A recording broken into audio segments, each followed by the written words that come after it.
हमारे पास ए vector B vector दिए हैं और हमको वैल्यू निकालना है 2 इंटू बी वेक्टर इंटू ए वेक्टर का मैग्नीट्यूड का। तो सबसे पहले हम 2b वेक्टर निकालते हैं। तो 2b वेक्टर निकालने के लिए हमें b वेक्टर को 2 से मल्टीप्लाई करना होगा, जो कि i-2 के वेक्टर है। इसे हम मल्टीप्लाई करेंगे तो 2i position vector minus 4k position vector बन जाएगा।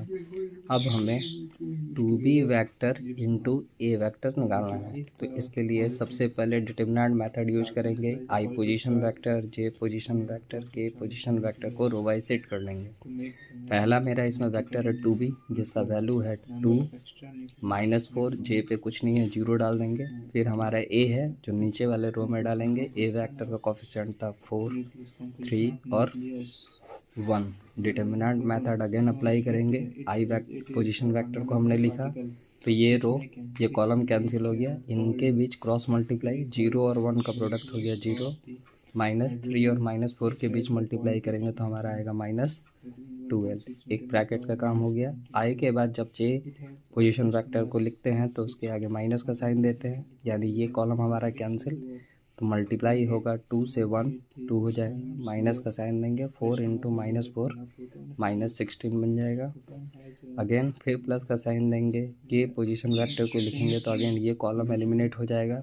पहला प्रोडक्ट होगा 2 और 3 के बीच 6, माइनस का साइन देंगे। दूसरा प्रोडक्ट होगा 4 और 0 के बीच माइनस माइनस प्लस, यानी 12i position vector minus minus plus हो जाएगा, तो 16 2 18 j पोजीशन वेक्टर हो जाएगा और फाइनली हमारा बनेगा 6k पोजीशन वेक्टर।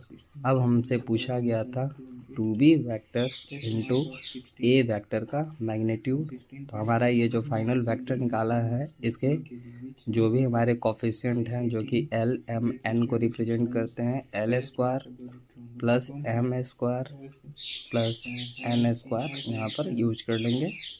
12 का स्क्वायर होता है 144, 18 का स्क्वायर होता है 324, 6 का स्क्वायर होता है 36। फाइनली सबको जोड़ लेते हैं। 4 4 8 6 14, आते बच गया 1, 5 2 7 3 10, आते बच गया 1 2 3 5 504। इसका कोई स्क्वायर रूट नहीं होता है, तो आप आंसर को यहीं छोड़ सकते हैं।